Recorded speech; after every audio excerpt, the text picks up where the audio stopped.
ভিডিওর লাস্ট পার্টে তোমাদেরকে দেখিয়েছিলাম আমরা মোটামুটি রাত 2টোর সময় হসপিটাল থেকে লাস্টের রুমে আসি। গুড মর্নিং তোমাদের সকলকে। দেখো একটু একটু বৃষ্টিও পড়ছে। এই 2টো দিন সত্যি খুব অসুবিধা হয়েছিল, জল দিয়ে শুধু স্নানটুকুই করতে পেরেছি, ছোট্ট একটা সাবানটুকুও ছিল না, টুথপেস্টও ছিল না, সেই সাথে ঘুম তো একেবারেই নেই।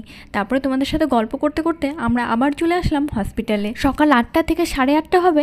আমরা তাড়াতাড়ি চলেছি যে আজকে বাবাকে ছুটি দিয়ে বাড়ি নিয়ে যাব।